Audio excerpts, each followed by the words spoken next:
Hello everyone, my name is Gabby and today I'm going to be bringing you my review of The Ballad of Songbirds and Snakes by Suzanne Collins. You guys probably know what this book is. It is the prequel to the Hunger Games trilogy that is set 64 years before the first Hunger Games book, and it follows Coriolanus Snow as an 18-year-old mentor to the District 12 girl in the 10th annual Hunger Games. So this book chronicles his journey to power and his interactions with the District 12 girl. This book lets us know more about Snow as a character, and it's a really interesting story. Although it's definitely quite complex and has gotten a lot of mixed reactions, I have so many thoughts about this book. I am so excited to discuss it with all of you, so I want to just dive right on in. There is going to be spoilers in this video. I will let you know when those will be coming, so if you haven't finished reading the book yet, you can know when to leave and then come back so that we can discuss the book together. I also have a reading vlog where I discussed all of my in-the-moment reactions to reading this book for the first time. So if you want to check that out, the link will be down below in the description. It'll also be in the card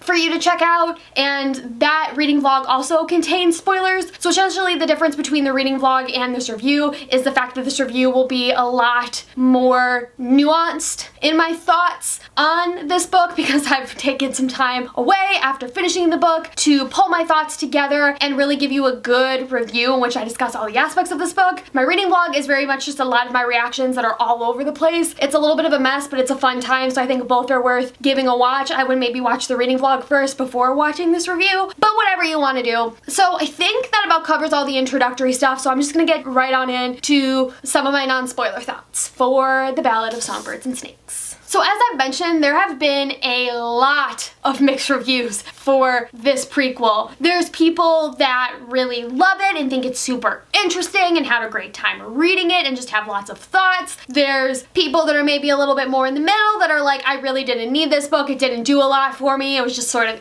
and I really don't want to have anything to do with it. And then there's people that are on the opposite end of the spectrum that like absolutely hate the book, think it was terrible, and just don't want it, not happy with it. I am just really amazed by how many mixed reviews this book has gotten and how all over the place the reviews seem to be. I think a large portion of why that is because this prequel novel is significantly different from the original trilogy in almost every single aspect. The tone is a lot darker, the plot is much slower, and the pacing is just agonizing. It just feels like the book goes on and on and on and on. It's definitely very laborious to read. The story also isn't character driven in the way that the original trilogy is. There's so many lovable characters in the original trilogy that are some of my favorite literary characters ever. This prequel novel does not have that. You're really not meant to like any of the characters because there's the bad guys, which you obviously don't like, and then, you know, the good guys, the characters that you're meant to like that are in rebellion to the Capitol, you kind of just know things aren't going to go very well for them, and so it's hard to get attached. So you don't have characters,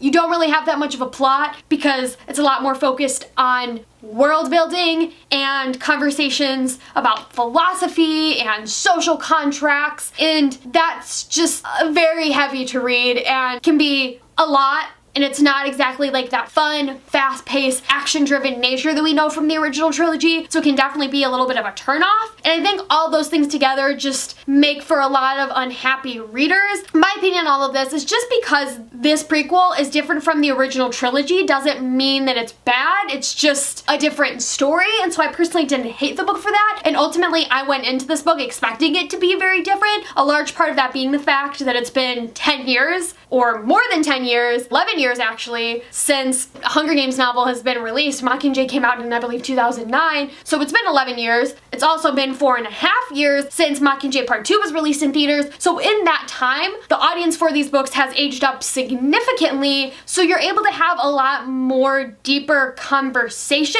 and you don't have a story that's as simple as the original trilogy is, although there's like lots of deep themes that are in the original trilogy, but it's very much a coming-of-age story about a character coming into her voice and finding her voice and not feeling like she has to be a puppet to any specific group of people, whether it be the capital, whether it be the rebellion, whether it be the district, whether it be like what anybody else wants her to be. And that's a very different story than having a conversation about how a government comes together, how somebody evil rises to power, and how they make the choices that they do towards evil. And so I think it's unfair to expect this prequel to be the same as the original trilogy, because they're just completely different stories for a totally different audience that is aged up, that is able to have a lot more deep and nuanced conversations, and is maybe looking for that type of story.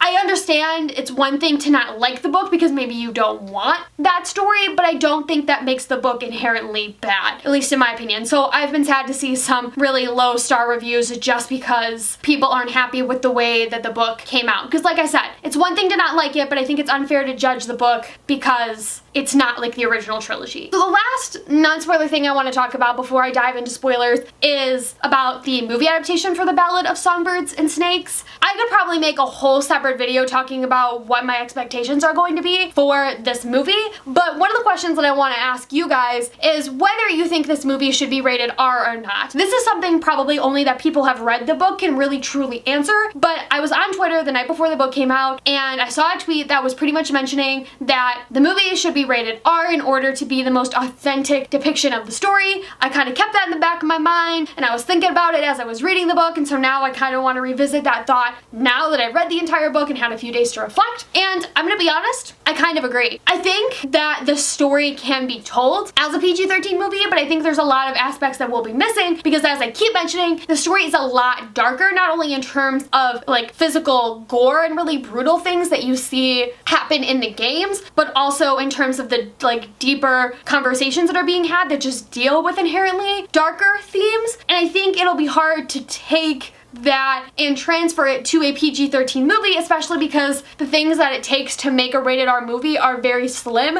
based on the way that America rates their movies. So one or two things can turn a movie into a rated R movie that could otherwise be PG-13. I'll be interested to see what Francis Lawrence does. I think he could make this movie PG-13. I think it would be a little bit more of a struggle than if he was allowed to make the movie rated R, but obviously that's a long way down the line. But it's something that I'm just curious to hear what you guys are thinking about, because it's definitely something that intrigues me. So on that note, I want to dive right on into some spoilers. So if you have not read the book yet, now is the time to leave so you don't get spoiled. I'm just gonna dive right on into it. So I'm gonna say goodbye to the non-spoiler people, and I hope you guys enjoyed the book. Okay. Let's talk about Snow as a character, because I know that was a lot of people's main concern when going into this book was how was he going to be portrayed? Was he going to be likable? Was this going to be a story that redeemed him? Was this going to be a story that tried to justify his actions to you, the audience member? Or was this going to be a story where he was truly depicted as a villain and you're getting to see his rise to power and see him make bad decisions and just truly have an understanding of who this guy is? None of us really knew what to expect in terms of the way that he would be characterized. For me personally,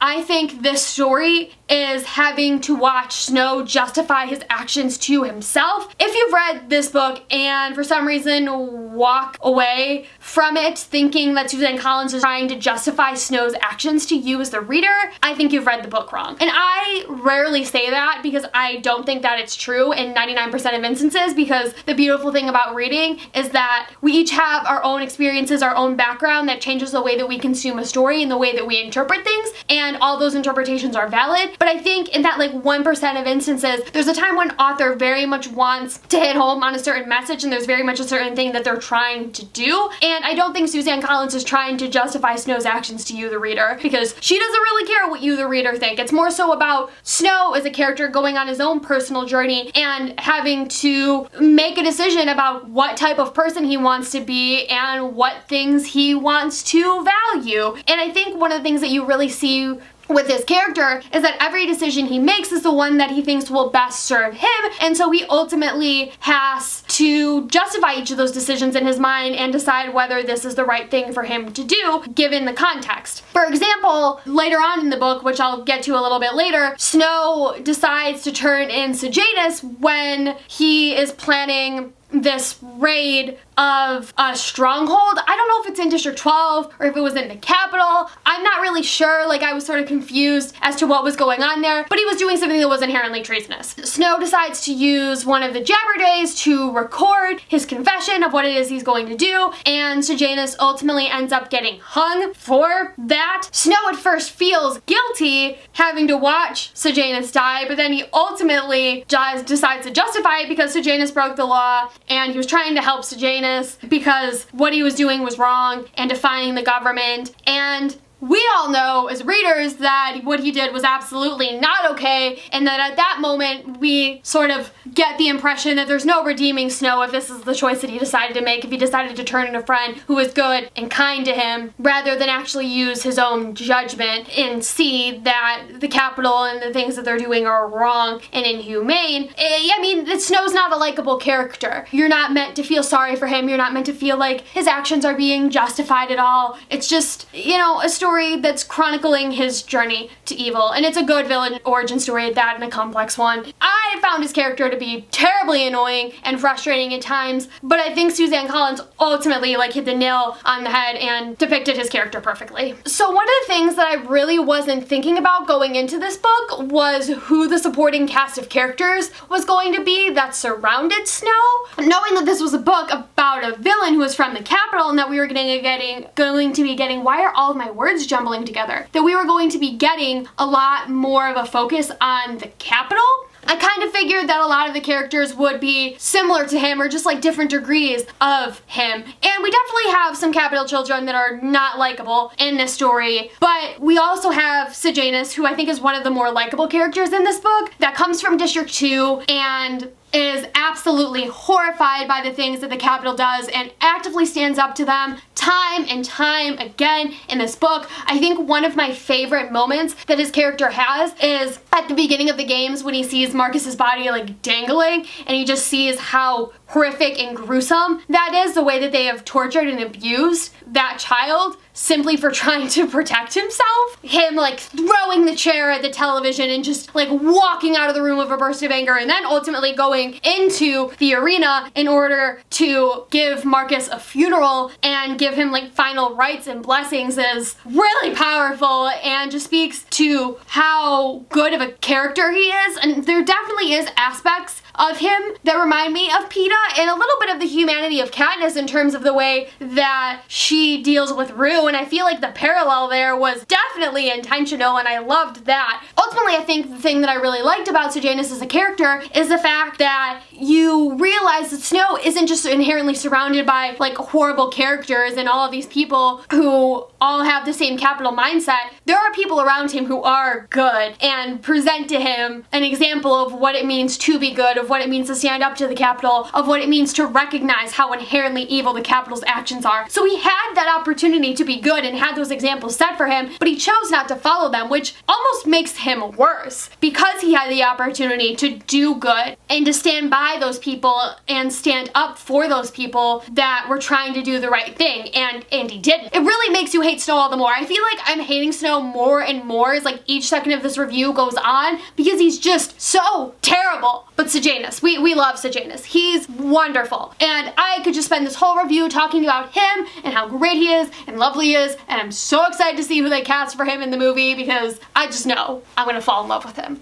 So another thing that surprised me about this book was how long of a build-up there was to the games. It was so annoying. We were almost 200 pages in and I was the games have not started yet. What is going on? And I think I didn't really expect how different these games were going to be from the ones that we knew in the original trilogy. They're a lot more spectacle based. The arena is also a lot more interactive. There's a lot more technology because these games are very, very scrappy. There's just a whole bunch of tributes stuck into a football stadium with some weapons, and they're just expected to kill each other. There's no way to track them. There isn't a significant amount of cameras to follow their every move. The parachutes really don't work. You're just starting sponsorships for the first time, and so that whole system was a little bit flawed. There isn't the tribute parade. There isn't the training sessions with the game makers. Everything that we know about the games has not come to be in this book yet. And really, we're starting to see Snow start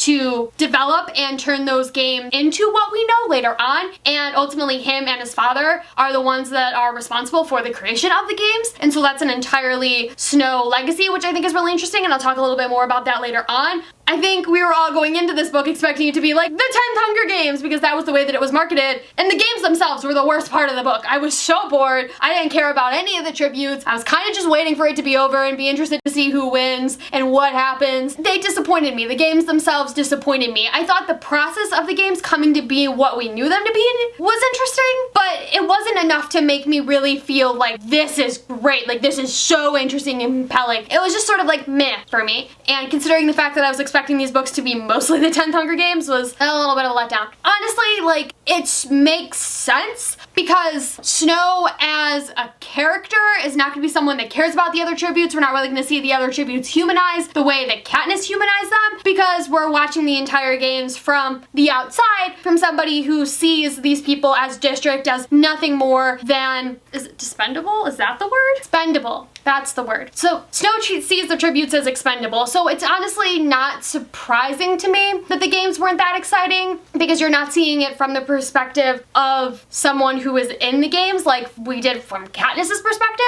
It's not very fascinating, and I think a large part of that is because Snow doesn't really care about the games other than like what it is that it can do for him. I was also surprised by the fact that a significant number of tributes were dead before even going into the arena. One girl got shot for slitting open her mentor's throat. Then there was a whole explosion that went off when the mentors and the tributes went to tour the arena, and that explosion killed a whole bunch of mentors and tributes as well. I was really interested to see how that was going to be handled, if the tributes were going to be replaced. They weren't. That was really just fascinating to me, how much of a mess these games were, because I don't think we would have expected that at all. So the third part of this book, I think, for me, was my favorite because I think it's when things started to really tie together, and it's when we got a lot of the most reveals and information that I found to be interesting.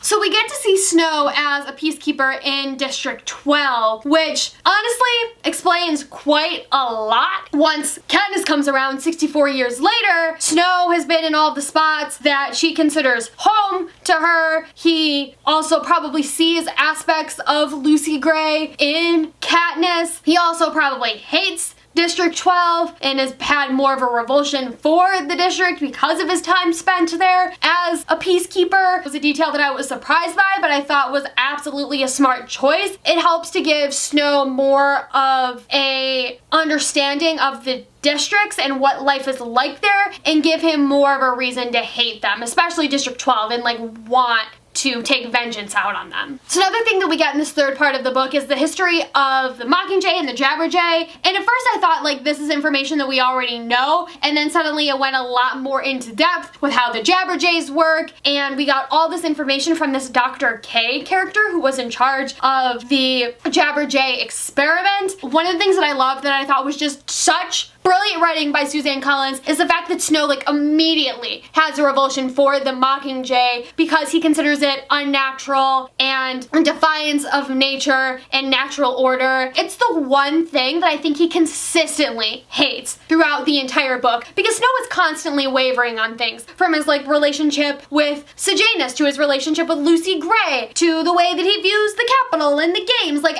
everything is constantly in fluctuation, and you never really know where Snow is going to stand. I mean, you do, because you know he becomes a villain, but you don't know if like those good thoughts, those like good impressions that are being left on him are going to stick with him in any way, or what type of impact they're going to make on him. The Mockingjay, never once has he liked it or even questioned its goodness. Like he just hates it, and it makes so much sense that he hates Katniss for being the Mockingjay and for using the Mockingjay as a symbol of rebellion, because he never liked the Mockingjay, and I just thought that was so brilliant, and it was just so interesting to see that history. It was so well written, and I loved every moment of it. It was so fascinating. So I think like my favorite part of this whole book, or the part for me that I was like, no way, why didn't I think of this, was the fact that Lucy Gray wrote The Hanging Tree and Deep in the Meadow. Those are her songs. Snow has a personal connection to them, so when Katniss sings Deep in the Meadow for Rue in the Arena, Snow's probably losing his mind. When Katniss uses The Hanging Tree for a propo In Mockingjay, Snow's probably losing it, probably angry and irritated as all hell, and that's so fascinating to me, and it almost makes me mad that I didn't anticipate this. We have a tribute from District 12 that's a singer, and this early on it would make sense that the songs would originate with her,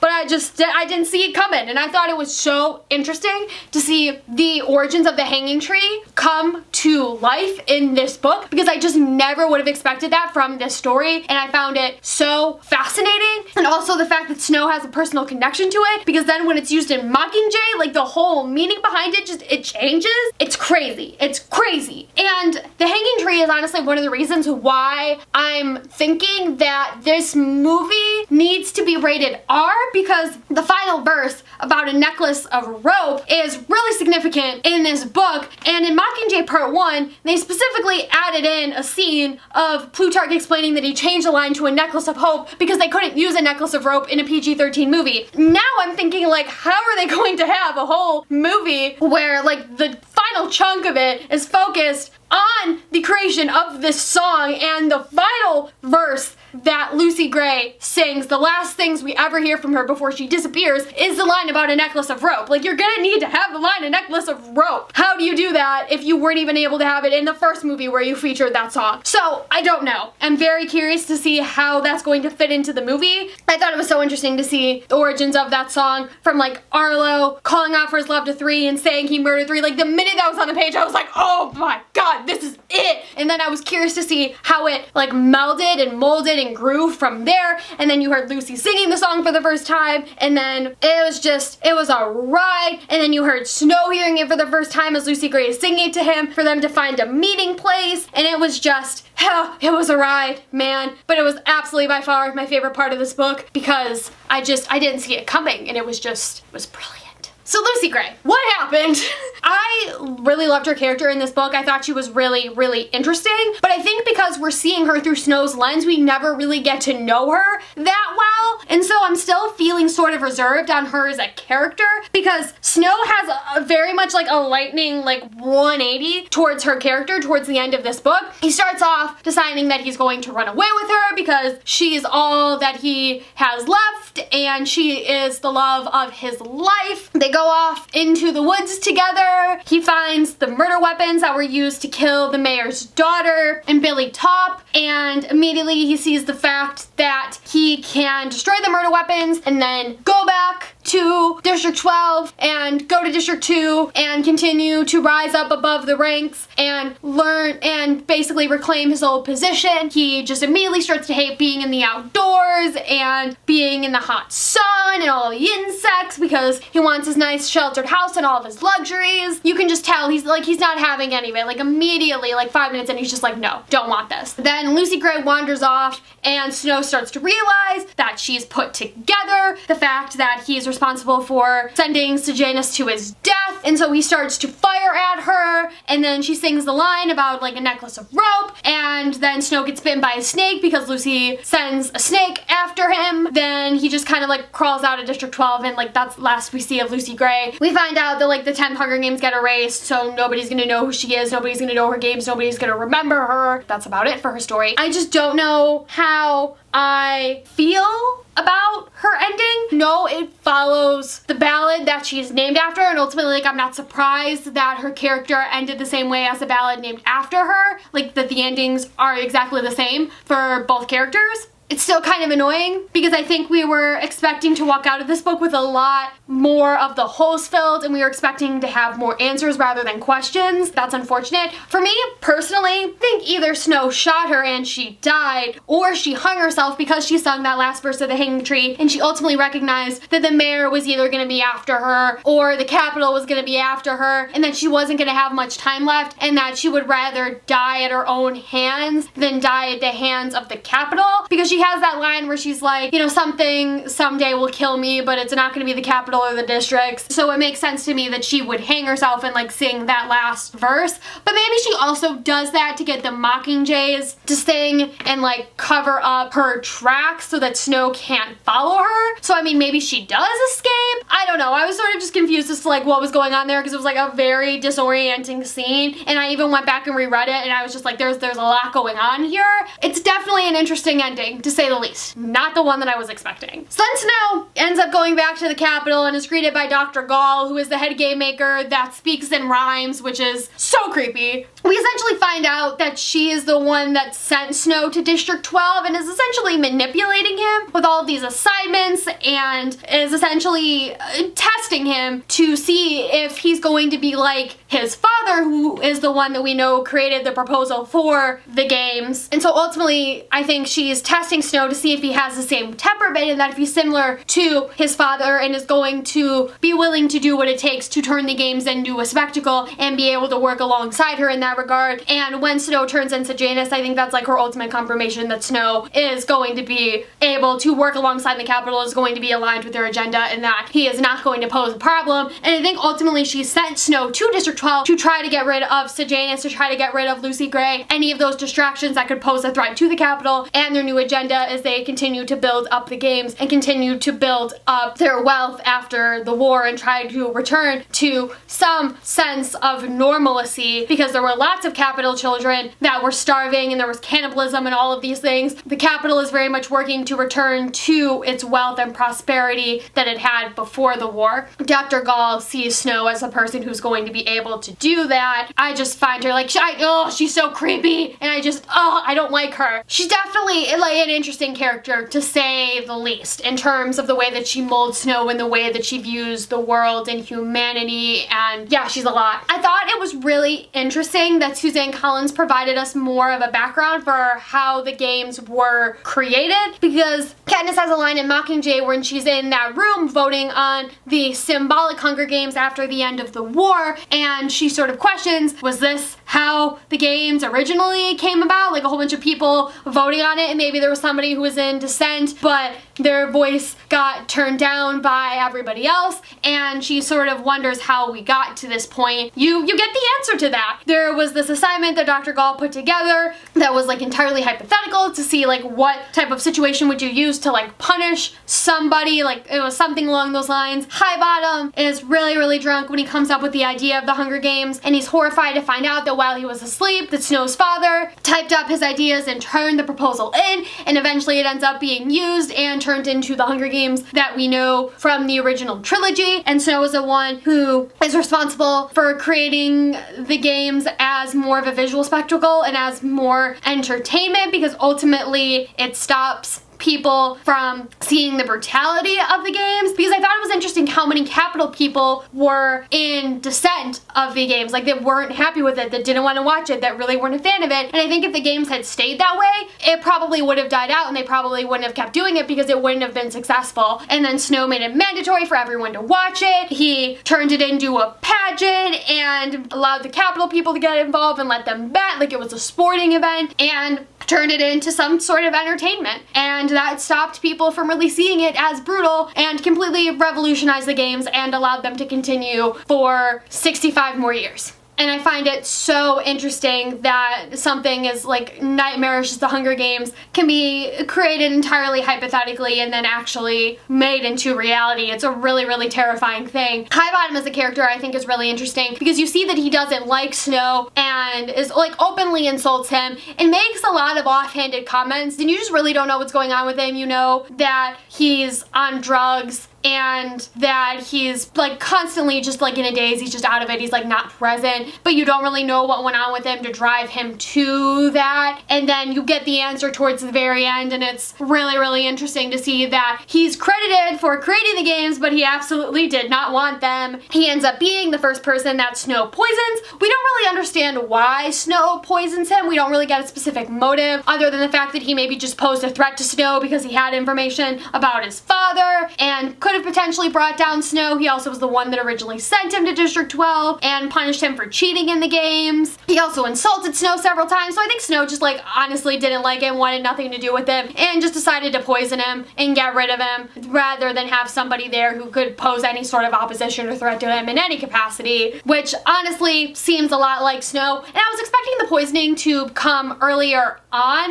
in the book, but I think by including it on the very last page, it ultimately made more sense because it's sort of a signal to the reader of like the Snow that you know is now like here and complete, and we've gone through the full cycle, the full journey, and there's no turning back for him because this is the one thing you know that he did to gain his rise to power. And so it's not like there's any turning back now, and like he'll be able to see the error of his ways. Like he is the Snow that you know now, and I think like that's a smart way of creating that plot line and concluding his story. So I didn't talk about Tigris at all in this review, and I want to do that for a brief second because a lot of people were surprised that her character was included in this book and that she was Snow's cousin, because then the question was like, why does she then vehemently hate Snow and Mockingjay? What did he do to her? We still don't get an answer to that in this book, and I think that's another thing that's really disappointing to a lot of people, is that they had a whole bunch of expectations going into this book for what it was going to be, and this book was absolutely not any of those things at all, and rather something completely different. So if people were just disappointed by the story, that could give them a reason to not like it. But for me,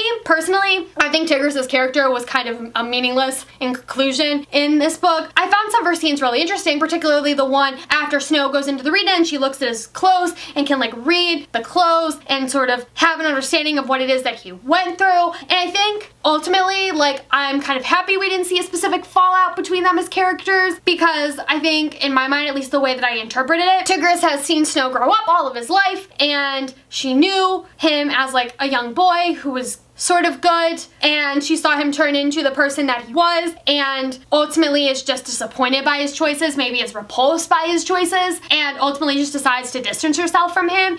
And then when Katniss comes around, is happy to see somebody put him in his place and to see him finally get what he deserves, that there isn't like any big major moment there. But then, you know, there could be a major moment there that we just don't see within the timeline of this book, because apparently Tigris was a stylist in the games. I don't think she would have actually had any interest in being a stylist and prepping all of these tributes and sending them off to slaughter, because she seems inherently disgusted by the games. I know she likes fashion, but I don't think she'd be okay with being a stylist. So I wonder if like that caused some sort of rift between her and Snow. Like, we just don't get any answers, and it's really frustrating. I'm almost happy for her character that it's more so she's a good person and recognizes the evil that Snow is doing and just doesn't want any part of it. And the fact that she makes a choice for herself to distance from him speaks a lot of volumes about her character. I think that's pretty cool. But I mean, overall plot-wise, her character is kind of a meaningless inclusion in the story, despite the fact that she has a few good moments. I think that's about it for this review.